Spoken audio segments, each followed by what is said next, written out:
Hash Hush and Circle Up. Welcome to On, the Hash House Harrier podcast for interviews, history, and stories. I'm your host, Ra. Today on the podcast, we are in Maryland again with a hasher who's not on the top 10% of long-term hashers, but been involved for a while and involved in mismanagement in a big event and very keen. Welcome on the podcast, Map For Ipod. Hello, how are you? Great. Let's tell everybody your hashing origin story. When, where, and how did you get to your first hash? I'm originally from Nashville, Tennessee area, Lebanon, the home of Cracker Barrel. And I had started travel nursing and I had gone to Alaska and Denver and I ended up in Northern Virginia. So Phil Nye, the science guy, he and I went to college together and he had been hashing and he was like, you got to come out to this thing. And I was like, okay, where are we going? He's, I don't know yet. What do we do? Well, we run. Okay, where do we run? I don't know. This is not Bill Nye, the science guy on TV. This is no, Bill Nye, the science guy. Oh, okay. Okay. Phil Nye, the science guy, not Bill Nye. That everyone, yeah. But you didn't know his hash name then? No, I did not.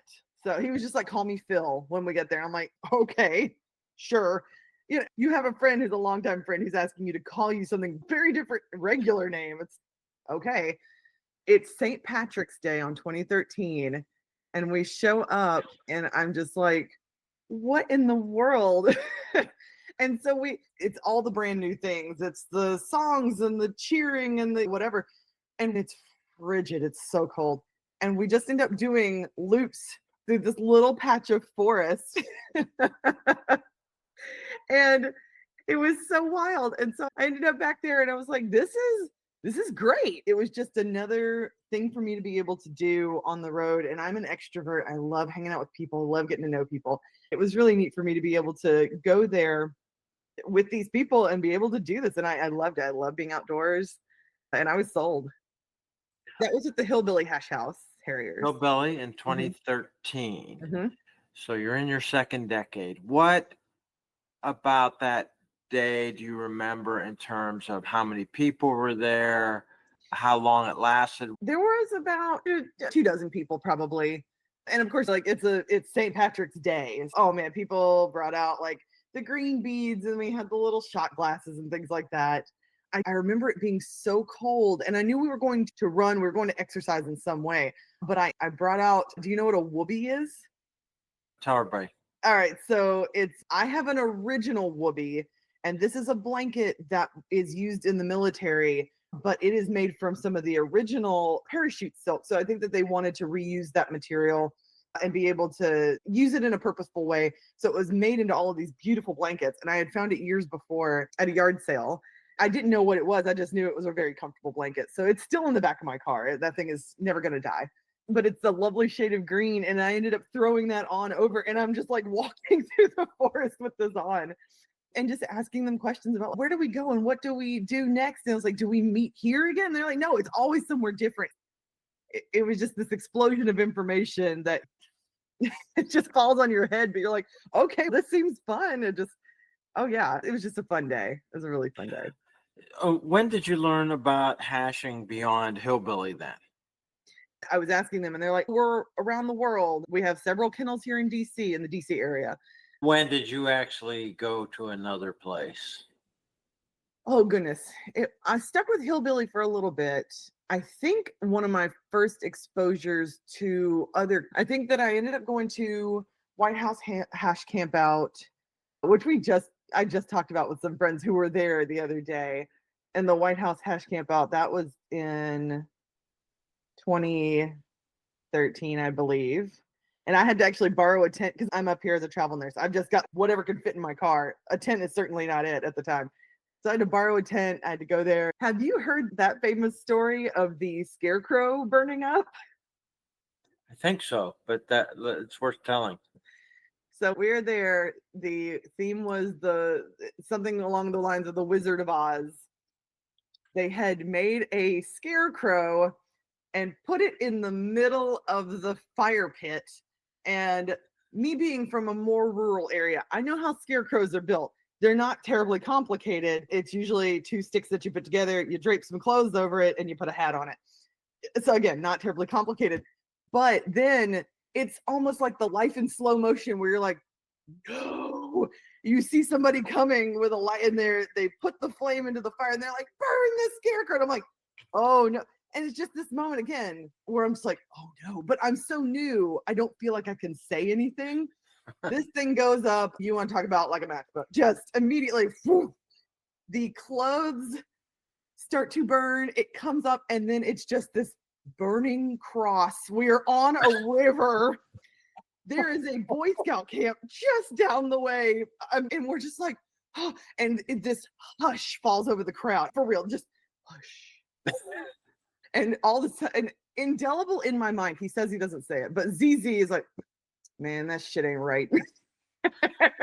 and I hear DDQ, get it down. And it's summertime. We're all wearing flip-flops and Teva sandals and stuff like that. So one person who had a pair of boots on comes forward and just kicks it at the base to knock it down. And the people are trying to stamp it out. We're all like, oh no. And that's, oh man, so that was the opening of a White House weekend camp out. Oh man.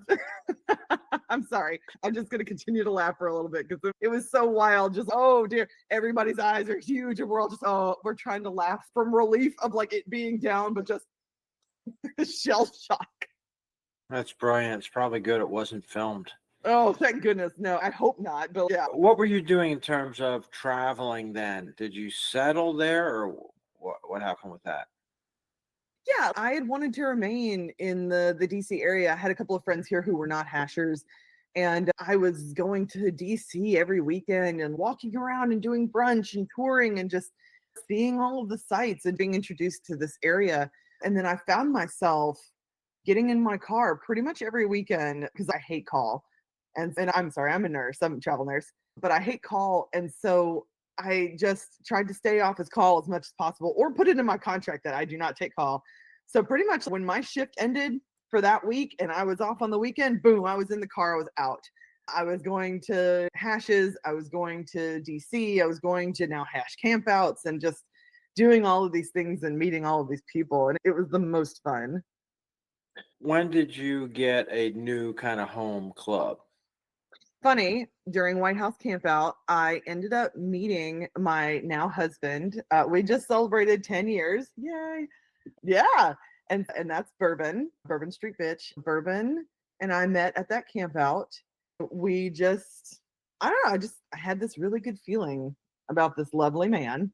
Our second date was a weekend in New York. Our first date we met for drinks because he was in Southern Maryland. I was in West Virginia at the time. So I was in DC to get my license for a new contract and we ended up meeting for drinks. And then our second date was to New York City. But after that, because he has been hashing for well over 2 decades now, we became an item quite quickly. We knew we wanted to be together. So I ended up being introduced to more and more travel hashing from there. With our time together, we've gone throughout the nation. We've gone international. Part of our honeymoon, because we put up our honeymoon for about a year and a half, a third of our honeymoon was spent in Bali at World InterHash that year in 2016.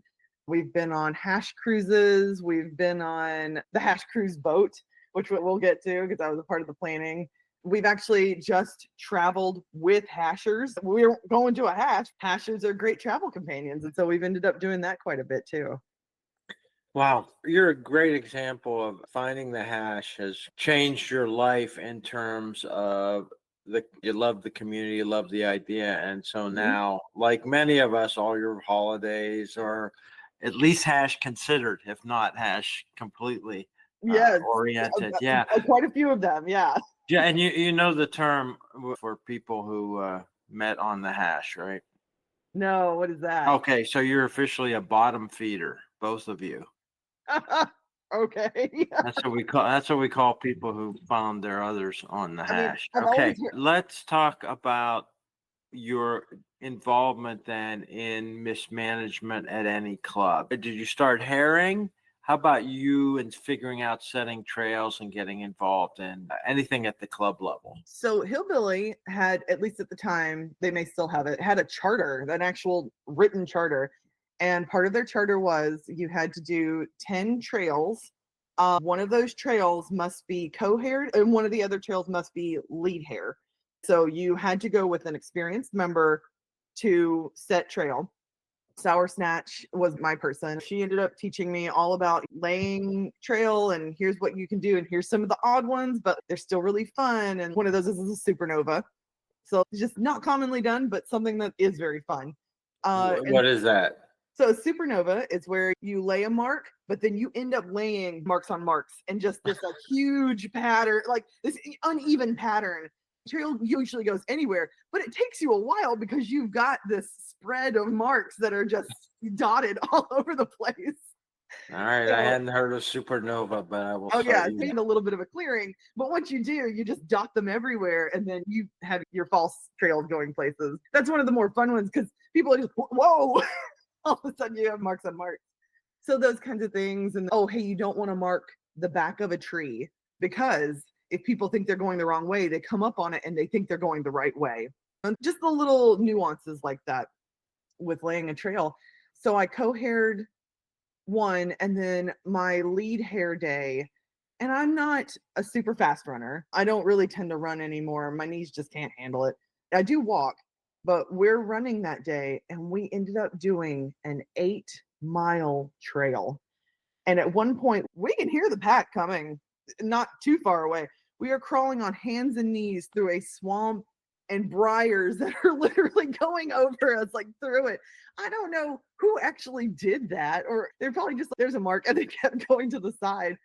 But at the on after, I just collapsed onto the table. I was like, oh, I was so exhausted, but it was a really good trail and I enjoyed myself. So, where'd you get named? What's the story for that? oh, goodness gracious. So I got named actually after that because that was my lead hair. That was my 10th trail. And then I got named Map because I had a certain list going of different nationalities. So I'm not going to elaborate. Yeah, I think right now. some people will get it instantly and then others will just be left wondering. Okay. Yeah, they found out about a certain list that I had created. Okay, I've come back in to clarify this comment. I did create Where Have You Hashed, where you put little check boxes for countries and states. I didn't create Where Have You Shagged. So she didn't say it, but I think you get the idea. Yeah. This is interesting that you've got to do, that's a very regimented charter, 10 trails with these different authorities and responsibilities. Mhm. Did you get something? Did they give you something besides you're allowed to do whatever you want now? Yeah, you might. I see now my memory is failing me a little bit. You may get some sort of coin or something like that. There were certain tiers that once you hit 200 trails or 1,000 trails, whatever it was.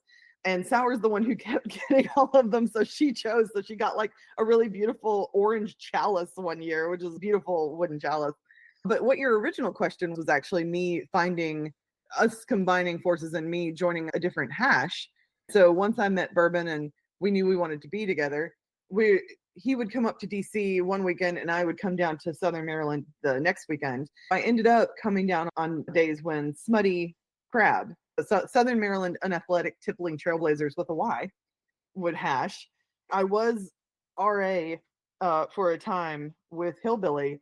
Then I just couldn't spend 5 hours on a Sunday on the road anymore. It was too exhausting.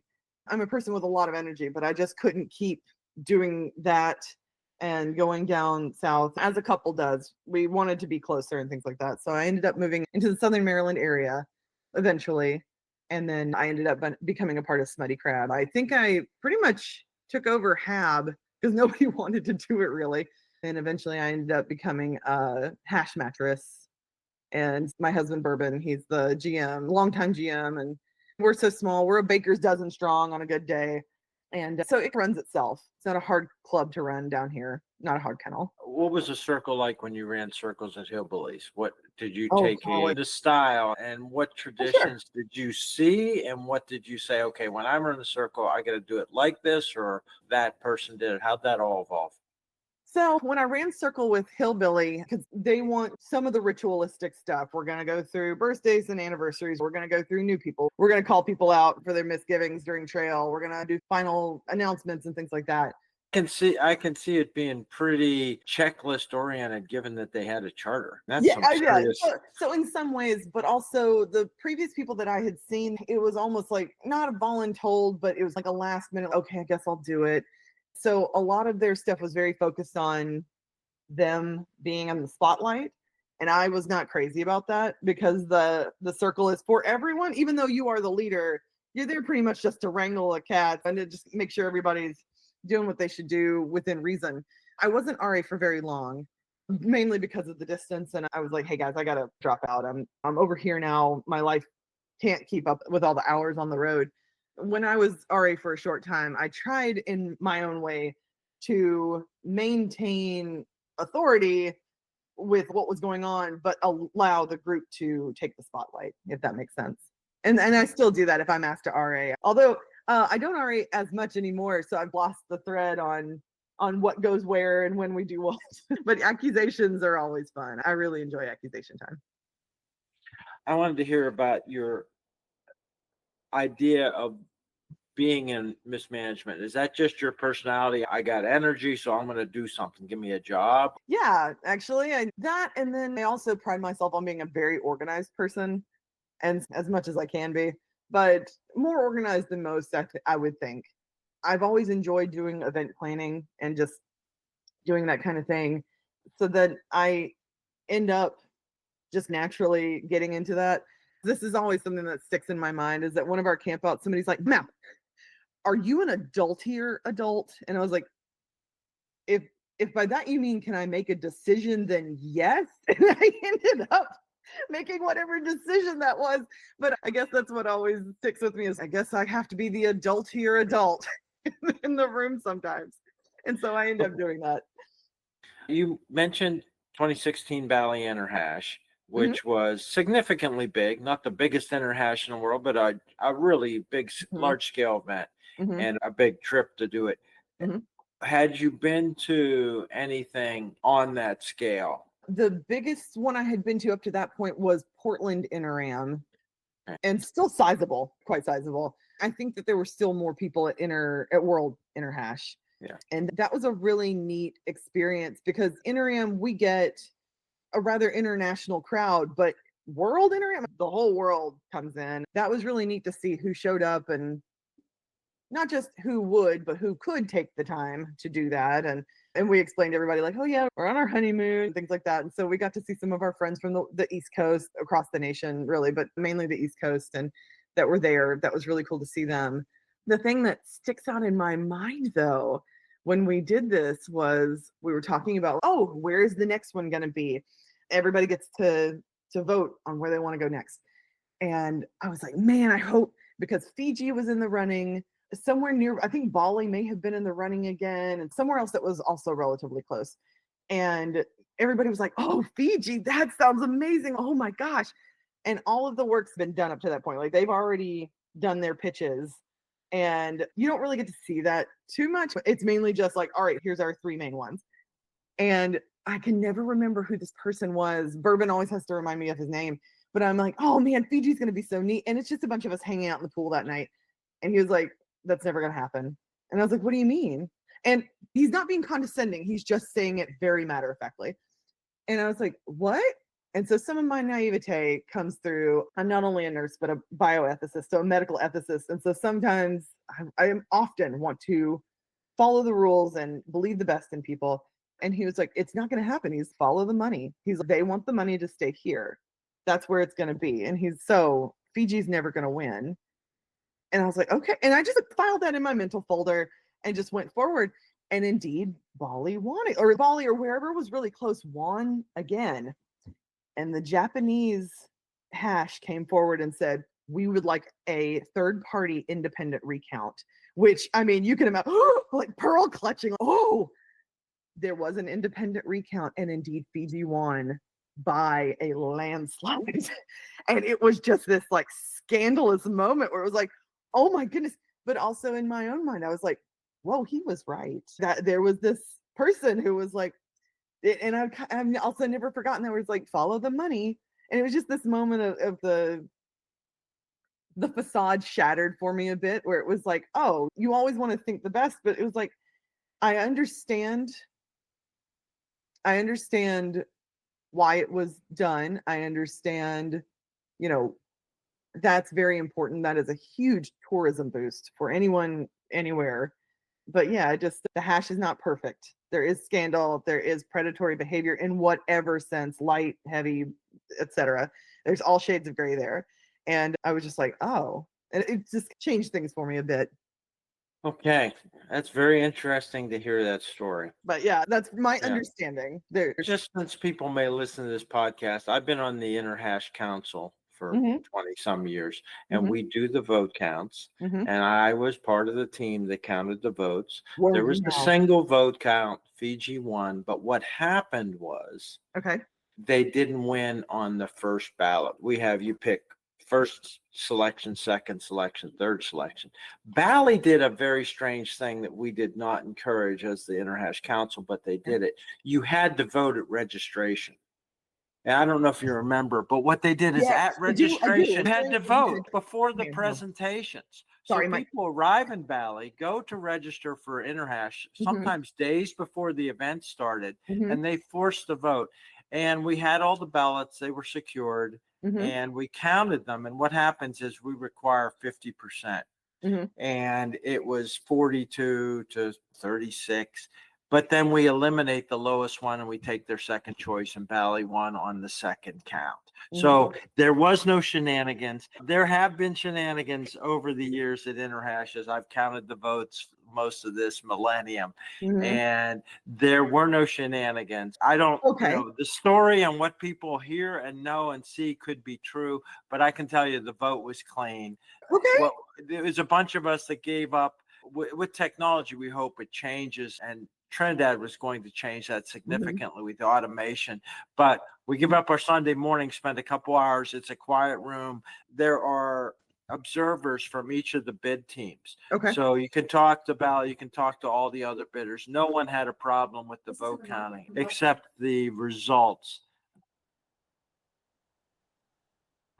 Yeah, Cut it out anyhow. I knew something was going Yeah, on. so but it's fascinating because, but it's fascinating to hear that because, in fact, the reputation of InterHash events, there have been significant scandals. Just a few years earlier, the voting box was left unattended, and all kind of stuff has happened. But I can tell you that although there can be big money involved and all kind of stuff, Oh, yes. the vote for Fiji was clean, as it was the following year at following time in Fiji when Trinidad won. That's a lot. That's the last time we actually had a vote, because since then there have been less voters. So I just want to get that in. But your story is valid and very fascinating because, like I said, I knew that there were plot holes somewhere. I may have been wrong, but that was the line of story that I heard, and that is until now what was correct for me. But thank you for correcting that. I appreciate that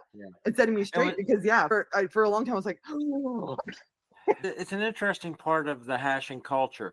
UK Nash hash, InterAmericas, Euro hash. We all have to have this vote. American InterHash for many years, more of a backroom thing. And the vote counting, they never announced the votes. And for many years, we've been announced. And I've emceed a lot of these. I have to get up on stage, and I was on stage in, I don't know, 2010 or something, when the big scandal happened, or 2012 maybe. And the whole place was coming down screaming at me just for telling what we had. But it's been a mess. And American InterHash, of course, has its own history. But you got involved in that. How did you connect with InterHash mismanagement after attending Portland 2015? What did you do next? Portland 2015. What was the next InterHash? Oh, it was Phoenix, and I was Phoenix. I was unable to go to that. And then I had spoken, I knew that the Hash Cruise had won the bid. I'm friends with AIDS, the GM who was over that. And I was able to, I spoke with him on the phone one day, wildly enough. So we were going to the military thing that's called like Robert's Day or something like that, where most men dress in kilts, and then, you're supposed to put on your tartan and you go and Robbie Burns. Yes, thank you. And I was asking him because he knows far more about kilts, like actual kilts, than we do, my husband and I. While we were talking, I was like, "Oh, congratulations on the bid. Oh my goodness, this is a huge thing." He goes, "Do you want to be a part of it?" I'm like, "Sure, you give me a call." Like, I didn't remember. And then later on, I get this email that's like, "Hey, you're on event planning and and I was like, "How did this happen?" And Bourbon, you offered up to be a part of it. And I was like, "Oh no, I totally forgot." And so I too am fallible. Surprise. I'm human. I ended up being on a committee of 3 people, and we had to get all of the event planning together. One of us did a gorgeous spreadsheet that was color coded with all of the events and the times and the lines and things like that, because we wanted to make sure that one thing wasn't going to collide with another. It's a hash boat. There are activities going on everywhere. Somebody at some point is going to have to choose. But we did try to line them up to where we knew one population would want to do this, and try not to clash with something else that the same population of people would probably want to do, if that makes sense. That was a huge undertaking, though. We ended up going on the boat and we met the captain, and we had a fantastic time on this discovery voyage. But it was really neat. This is okay. We have a great idea of what we can do in this space, and we were able to do that. And it was really eye-opening, though, because we are under stress, because people, they want to know what the events are. Cool. But we tell people up front, hey, we have a deadline of whatever day. And we have people emailing us like, I need this in advance. And it's no, you don't. You're okay. You don't have to worry about it. I don't think what people realize is like getting something together like this for thousands of people. It is essentially a second/third job on top of your probably already full-time work or whatever you do. It was a lot of work and a lot of time. And a grand chunk of it is done by just these couple of people for thousands of people. And you've got a lot of things to think about and organize and prioritize, which is right up my alley. I really enjoyed it. It's an enjoyable stress that I enjoy. It's an enjoyable stress that I am happy to take on. At the same time, though, like, a lot of the people who demand these things of us have not run campouts before. They've not run any sort of event. Or if they have, it's been on a very small scale. Even then, the campouts that I had done before were 110, 120 people. We pull those off in a weekend, but this is times 10. It is several squared, cubed, all the things. And it was just a lot of planning, but I remember really enjoying it. I enjoyed my position. I enjoyed the work that we did. I ended up like being the Hash Cruise mom. Way, and tightening down the screws on certain things and enforcing rules and stuff like that. But I enjoyed it. It was a good time. Among the people that were involved that helped at different levels from registration on, some of them weren't involved ahead of time and then just jumped in and did things. There are people on all events, and certainly this event too, who say, I've done my thing now. I am never doing that again. I can be frank. One World Hash Cardiff, I never got out on a run. I was too busy with the entertainment and the material use. Sometimes there's a cost to it. Did you have to give up anything during the weekend?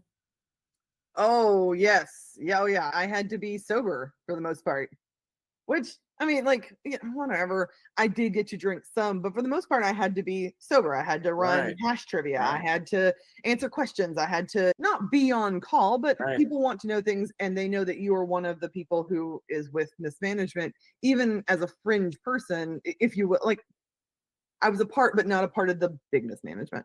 And yeah, people want things from you, not necessarily in a terrible way, but they have questions or whatever it is, and they're excited to be there to do whatever. And so, yeah, that was one thing that I felt like I did have to give up a little bit of my fun so that other people could have tons of fun. But also, that to me is some of the reward of event planning, is people being like, I had the best time. I had such a good time. Like, this was so great. It was amazing. I got to do this. Also, as an experienced event planner, again, not at that level, I try to make sure that the majority of your work is done in advance so that there's very little tinkering that needs to happen. There's always going to be a little bit, here and there that has to be tightened up or has to be changed or whatever. And that's okay. That's just a logic puzzle that I also enjoy. But I did make sure to say, hey, these are the things that I want to attend. What are some of the things that you all want to attend or run? Because we want to enjoy our Talk Nerdy to Me was one thing that I really wanted to run. I put it out there. And then we had some great speakers who did fantastic jobs. And it was really fun. I really enjoyed that. But people were like, that was amazing. I learned so much weird stuff. So What was that? How did that work? Talk Nerdy to Me. So people had 5 to 10 minutes. You had to be on point because it was like, all right, next. But people came up, they gave typically a PowerPoint presentation, like boom. They answered. I tried to tell them, give yourself 8 minutes and then 2 minutes of pad to answer questions if they have any. And people did fantastic jobs. We had one that was talking about biology regarding flora that was invasive, and then one that was fauna that was invasive. And it was really cool. Boom, boom, back to back. We had one that was tornadoes. That was really fun, having grown up in a place where there were tornadoes. And I was just like, and wind currents and things. I had one ready just in case on apiaryism and beekeeping, because I had been a beekeeper, just in case we didn't have enough, somebody didn't show up, whatever. But no, we had more than enough, and it ended up going over an hour, even with like back to back very quickly. How far ahead was that planned and scheduled with people, and how did they find you, and how did you find them? I put it out on the InterAm page on Facebook and just said, hey, if this is something you're interested in, hit me up. I created a different email so that people could just email those things. Several months out, I had a few people who were interested. And then slowly as time went on, people like, oh, I didn't know about this, or, oh, I'd like to do this. But yeah, a few months in advance. And some people a couple of weeks, but I was like, hey, I need to see this before you put it on there to make sure that it's not legit, but it's just what we're looking for. That's a great story about that, especially the idea that sometimes a few people have to stay sober. You'll see organizers not follow that, get drunk, your adult raw. or you'll see some people who wait until okay, everything's done and then destroy themselves. Yeah. For some people who've been to some of these other events, Digit at the end of Goa, whatever language he was speaking, it wasn't human. There was nothing coming out of his mouth that made sense, and he had a good time and let loose at the end of the event. Anything you want to talk about, mention stories, you can of course just get them in. But I want to ask you then about the follow-on event, because it's a big point in hashing history. On the boat, there were presentations and of course the selection for the next InterAmericas. What do you remember about that? I remember that Rumson gave one. It was very compelling. It's a couple of gaffes, but there always are with Rumson. So I'm telling you, one of these days we got to get there, guys. We got to get there. Rumson is never going to host it. They have won the vote many times. Okay, we just talked about my reality shattering, and it's shattering again, and I don't. Sorry, because they come up with a straight face. Yeah, of course. And I'm also good at that. We had a presentation, I believe, from New Orleans, if memory serves. And then, of course, we had one from Medellin. You could almost hear the ooh, because it's just like Medellin, like a place we haven't been. I know that some of the desire, including my own, was a place we haven't been before, a place that doesn't get explored very often, had a relatively solid structure. There's always a couple of plot holes, but you've got 2 years. You've got to figure out where people are going to go, how you're going to get there, how you're going to feed people, all the logistics. And those are just the big ones. There is 4 million minute little details that trickle down from there. I don't know if I have to explain that to people, but if you don't know, you should. It is a huge undertaking for 36 people to get 1,000 in there. Again, that's not their full-time job. It is a full-time job on top of everything else in their life. Hours upon hours. Did you expect or consider, well, maybe I'll offer to help, or maybe I'll actually get involved in that one or future InterAmericas? I was pretty exhausted, but I wouldn't have minded being a part of a future one, just not the next one. Once you get done with that, you just need a break. You want a break. I didn't mind it. Again, that's the kind of stress I enjoy. because of the end product. I enjoy the whole process and the end product, but it is stressful still, even if it's an enjoyable stress. And so I did want a break. And I was like, you know what? They've got this. They have a solid group. If they need help, and I believe that if a group needs help, they will ask for it. And if I've got the bandwidth, I will come forward. I am of an age where I am okay with saying no to things too, though. No, I'm sorry, I can't do this, but next time. And I try to keep my word on that too. Or if you need somebody to consult with, more than happily, like I can give up some of that time as well. So now you're in the club of people who were part of a mismanagement team for a major intercontinental event, InterAmericas. But what do you think about what happened next and what happened to InterAmericas? Of course, we're going to New Orleans this coming Halloween, but in the interim, of course, there's a tragic murder of the. That's correct. And how did the news and the thing and you having maybe some ownership of InterAmericas because you did it, how did you feel about all the things that happened? I don't know about ownership. You just feel it's we all own it. Anybody who's Yeah. been there feels, oh, it's our event. That's Even true. though You're correct. There is some semblance of perhaps not ownership, but responsibility, because you have been a part of this. You understand the inner workings and all of the tiniest of cogs that goes into it, and this enormous machine, so that people can have fun, and just the things that go into it. When I heard about Pablo, I was immediately saddened. That was harsh. I just wondered, oh my goodness, like how are they going to regroup? But the things that I was hearing, and again, hey, we just talked about this huge game of telephone that happens in the hash. And so from what I had heard, like they're taking some time, but it was still early-ish on in everything. And the world had not ended yet in a pando. So I was like, you know what? Again, if they need help, they're going to ask those kinds of things. If they need help, people will step in. I could step in, maybe consult, whatever. But I never heard anything like that. But then I did start hearing these little whisperings. And being from the South, I have a personal rule that if I hear gossip from two different sources that don't really intermingle with one another, there's that kernel of truth going on. And so I kept hearing, hey, things aren't going to plan. Nothing's built. But also knowing what I know about developing nations and developing places, that kind of structure can get built rather quickly, especially if you've got the money. And they did. Everybody who was on the ship, because you're riding that high, number one. And number two, you're just like, all right, the next one, here you go. Because they're going to need that seed funding. Anybody's going to need it to get started. And so this is where I'm like, I don't want to speak out of turn, but also this is also my experience.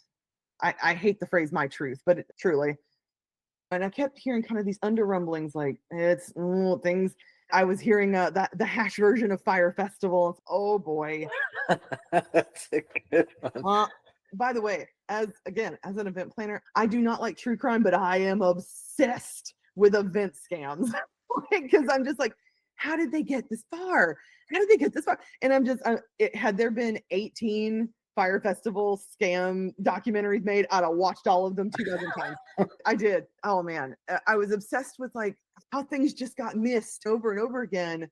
But this plausible deniability that we have built in our culture, and even now it's because we're so globally, plausible deniability. Oh, I just didn't know. And so I was like, huh. And then the pandemic happened, and then everything fell apart with the group that went down there, and seeing and reporting something like this.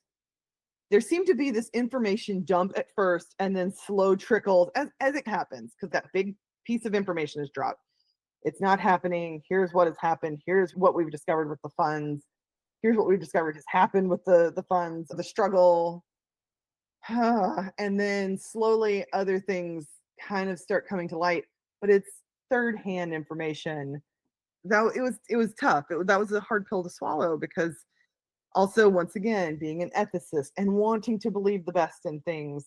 One of my favorite things to look back on was one person was like, what fools are we to just be blindly sending money to people in Colombia through Cash App? And I was like, ha, ha, ha. And then I was like, oh, that seemed ominous. in retrospect, that 2020 always comes back to get you. And I was just like, oh dear. we are very privileged. We are very blessed, however you want to phrase it, that we weren't too concerned. That money, then at this point now, 3.5 years ago, and we're like, all right, that money's just going to have to go to the way it's lost. That was me fairy dusting into the oblivion. But to some people, that's a lot of money. That's a big amount of cash. That is a down payment for, for what they wanted. And there's the surveys come out and say some people can't survive 4 flat tires, so they'll lose their. Oh yeah, we are, economically speaking, we are actually beyond the poverty point of the March of the Fisherwives for the French Revolution. Yeah, hey, let's just go ahead and throw some reality in there. Like, those are things. Talk nerdy to me. Talk nerdy to me. Yeah, talk nerdy history to me. Yeah, and let me tell you about the ethics of this. Yeah, oh man, it's so funny. I am actually a very lively person. I love socializing, but when I say ethics, all of a sudden it is a wet blanket at a party, and I'm like, okay, we don't have to talk about that. That's not where we have to go. But another thing I want to bring up, though. Yeah, sure. I want to hear your experience when you think about, okay, Bally Interhash. Mm-hmm. Who knows what the rego for it was? 200, 250? Okay. That was not the economic decision of going to Bali. You got to get hotels and flights. Mm-hmm. And the same would have been true in Medellin, except I'll talk to you later about some of the plans. I interviewed Pablo a week before he was murdered. So I have a recording, and we were talking about things. So I had an insight into what was in his mind then. Mm-hmm. But again, I understand the outrage of people in the hash saying, I don't want anybody making money off the hash. I don't want anybody doing, it's all ethics. That is the strongest ethical thing in the hash at all. Do what you want. We'll forgive you. Don't steal a dollar. Raw, we might have to have a part 2, because you and I could have another hour talking about the EOC that I attempted to make, the necessary buy-in that did not happen from certain people, the politics of the things behind the scenes, the people who absolutely poo-pooed this idea of, oh, that's just the risk you take. And we could do a full-on talk about that, because you and I actually were discussing, and I actually met with a few people who were interested in helping start this. And yet we've now encountered some ethical, moral, maybe even drama that's gone on with our newest InterAm and Red Dress. And I just learned about that myself a few nights ago. And so I'm just like, oh boy, because we likely won't be able to attend that particular InterAm. We would be interested otherwise. We're not going to stop going. But I did try to get an ethics oversight committee and EOC together to work behind the scenes. And one person stands out, but I remember hearing from people like, who died and made you ethical queen? And what do you have to offer? And things like that. And I'm like, I have these credentials to offer, number one. And number two, most other people were very worried about dictating how a hash is run. That's not the point. The point is to say, hey, all of this, it needs to be on the level. It needs to be above board. Here is what was collected. Here's the money. It is truly not hard to balance a checkbook to the penny. I am no mathematician, believe me, but it can be done, and it can be reported properly. The other ethics that I ran into, because people were just saying, oh, that's the risk you take. No, that's not the risk you take. You did not pay to do this, to do that. There are other things I could talk about on the Medellin side. There are things I could talk about with regards to other events that I know about. I'm not going to do that. But mainly people were just like, we don't want you to dictate how this is run. If we do our jobs correctly as an ethical committee, you'll never hear from us. Like we are very much Homer Simpson into the bushes, like backing in. We do our jobs and you don't get ripped off. Grifters have found us. The hash is a loving and accepting community in so many ways, but grifters are here. Predators are here. They want what they can take. Don't buy it. Yeah. Oh yeah, and it is still wild to me, again, in my naivety, in my wanting to believe people and the best of people. I remember that at the forefront, because if you're not ashamed of what you're doing, you can show your homework deal. That's not a hard thing to ask. It's not statistics. It's not philosophy. This is black and white math. This is our budget. This is what we want to do. I've experienced it in the Mhm. InterHash Council that Mhm. came apart, and the same thing. Mhm. There was quite a bit of, who are you guys? What are you doing? And we said, been doing this for 15 years now. You Mhm. never heard of us because it only came up when something went way wrong. And most of the time it doesn't anymore. And that's why it's very interesting to hear that you said all that. I agree with it. It's messy. Mhm. Change is hard. Authority, there's no rules on the hash, Mhm. except there are a lot of rules. They're just not written down. I was going to Yeah, say who the knows? unspoken agreements and the unspoken, and I believe that I contacted you at one point because people had said, "Oh, you're on the InterHash Council," and things like that. I actually wrote the InterHash Council and received a message back from someone quite quickly actually, and it said, "Oh, hey, by the way, we have a wait list, but InterAmericas seems to need this. You should think about starting your own," which is what prompted me to put out this call to people to say, "Hey, we should do this. We should get together. I'm going to vet people the best I can. I'm going to do the best that I can to head this. But otherwise, if we're doing our jobs properly, you'll never know about us. Like, you'll only know a good time where your money was spent properly and whatever." And some of the things that came up were like, should we pay people a stipend to do this? Because it is very much a second job. You are doing 40 to 60 hours a week, especially in the year going up to any of these major events, planning, talking, now Zooming, on the phone, texting, emailing, and any form of communication, truly. And learning. It's a huge learning curve for somebody who hasn't done it before, the things that you have to do. Most people were like, "No, you should never make money on the hash." It's, yeah, but this is a full-time job for someone. Perhaps we should compensate them in some way, and that would be monetary, or it could be some sort of exchange. And Giving here's the people thing, like, there are service providers who mhm, get money. mhm. If those service providers are also hashers, there's another line that Yes. Oh, because yeah, exactly. Because it's like, this is a lot of work to put on for you all. It's okay to compensate people, but then you get into, well, I don't think they should be compensated this much, and it's like, nothing you do is going to be right. It's very much the old saying, you ain't gonna please everybody. Like, for real. There's my country coming out. But yeah, you can't please everybody. But there does need to be some equality, equity going on here, where like they're doing the work so that you can have the fun. It's okay for us to say, all right, their Regos are comped, their meals are comped, perhaps even their rooms are comped.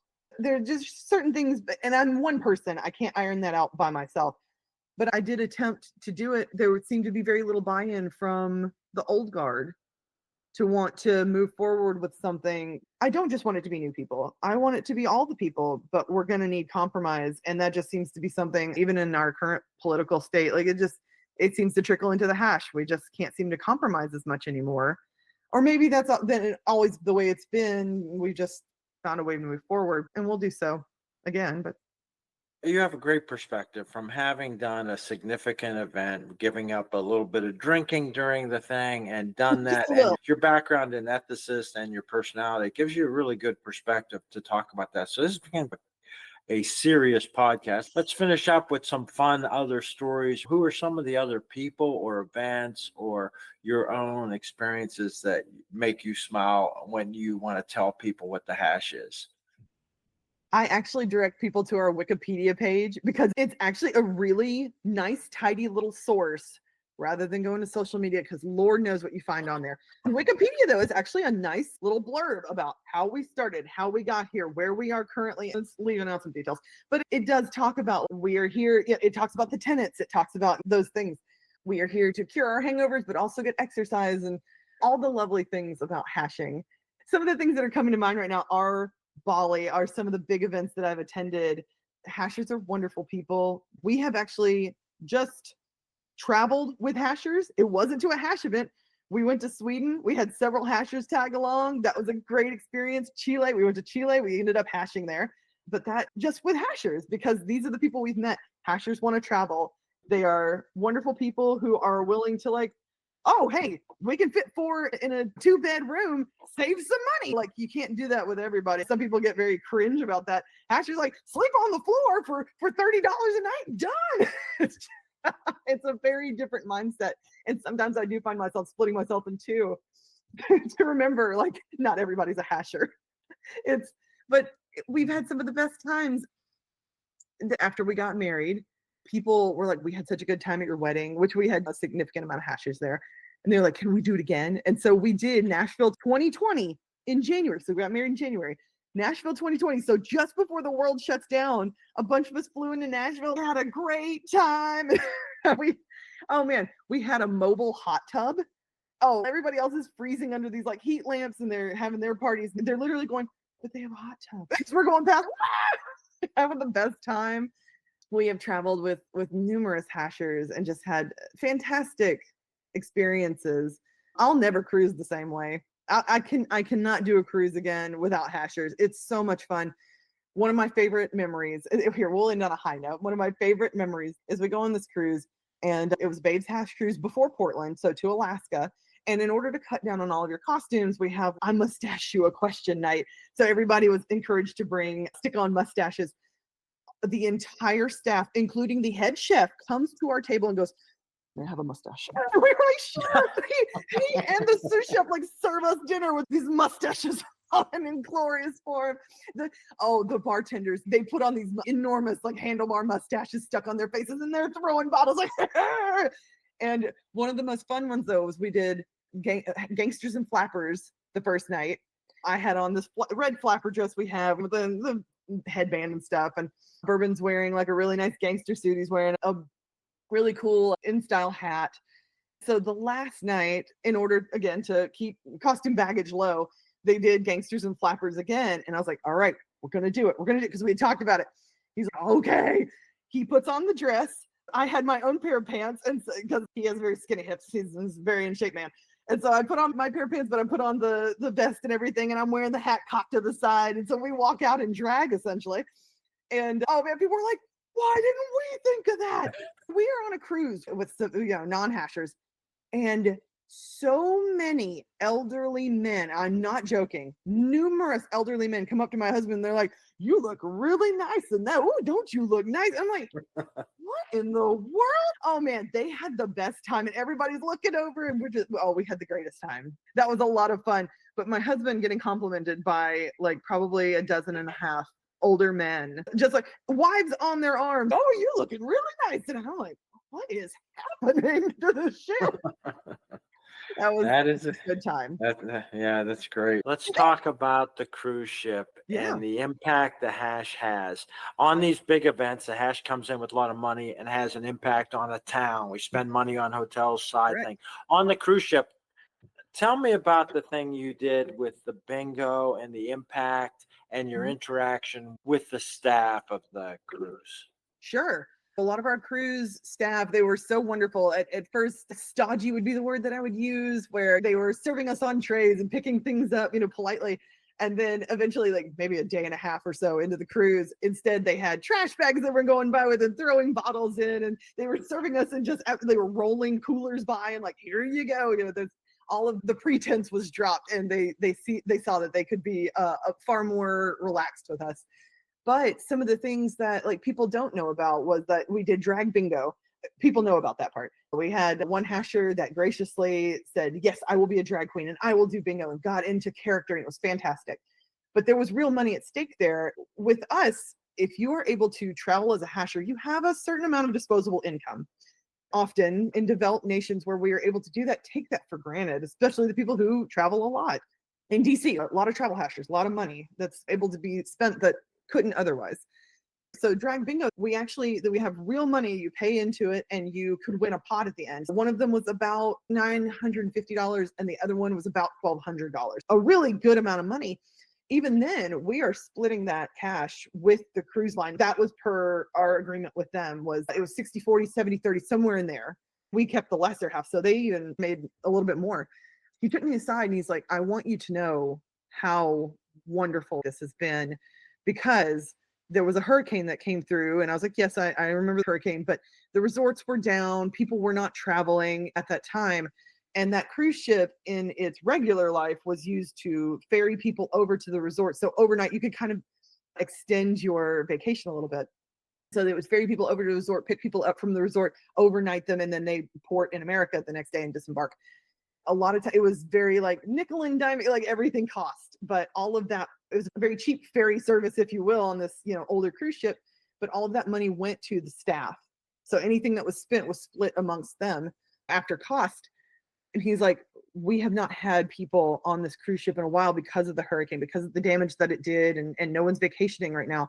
I just want you to know the money that we have collected from tips here and specifically from this bingo, the staff was concerned. You will never know how many people have been worried that they could not make their bills. And now this wash of relief has come over us as staff because of the money, the revenue that you all have created in your generosity and your games and things like that. There's so many people who are just like breathing a little easier because of this, because all of that is split amongst the staff on the cruise ship. Yeah, I mean, and you did that without knowing that you were going to have that impact. That's so That's cool. I correct. mean, the hashers say, yeah, we come and we'll have a good time, and we realize you want to put money into the thing. That's just Mhm. fantastic. And that was just something not a lot of people knew at all, including myself, until I was told this. The staff responded seemingly in kind, like they were wonderful and they were so gracious, and they seemed to have just as good of a time as we did in the capacity that they could. And Treat them gently. Were there complaints that how the hashers treat the staff? as far as I know, no one abused any of the staff in any way, because I had told them, like, hey, if somebody yells at you, somebody talks mean to you, like whatever it is, come and tell me. And I at one point asked one of the coffee baristas, and I was like, you're never going to tell me, are you? And he's like, no. It's like, okay. And I was like, but if that happens, please, we will address it immediately. But as far as I know, everyone had a great time. Everyone really enjoyed themselves, including the staff. And the staff worked extra hard for us in ways that I don't think people really knew or thought about. The DJ at one point on the very first night, he was only scheduled to go until 1 a.m. He ended up staying because people were having so much fun. He volunteered his time, like his off time, until 4:30 in the morning, continuing to DJ, even though he had to get up early in the morning. So one of my slight regrets is that we had thanked the kitchen staff, we had thanked, the cruise staff and things like that. We did not pinpointedly pick out the audio visual staff and give them thanks when we were on the boat. They kept us running in music. They kept us running in video. The little things that we love and enjoy, especially the music and the karaoke and just anything you can think of with audio. And so they were all lined up on this backstage, and I went up to them and I just said, thank you so much. You were an integral part to our cruising experience. Thank you. We really appreciate everything you did. I wish I had tried to make a hash hush to do that, but I said the things that I could say in my capacity. It's great. Well, just like mismanagement, when everything goes right and well-ish, people don't even notice. They don't notice who's doing what. It's just, oh, everything's so easy, and it was so easy, and it's like this wasn't so hard to do, and they don't realize all the work that went into it. But Yes. thanks for everything you've done for the hash. Yeah, it was my pleasure. At the end of the day, truly, we had a great time. Everyone had a good time, and it was lovely. It was truly magical. All right.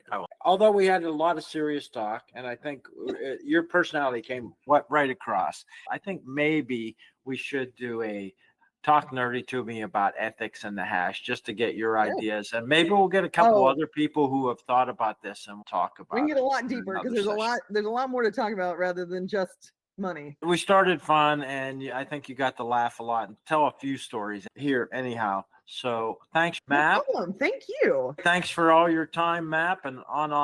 On. To close the circle, here's the Hash Anthem sung by Mother Hash. Swing low.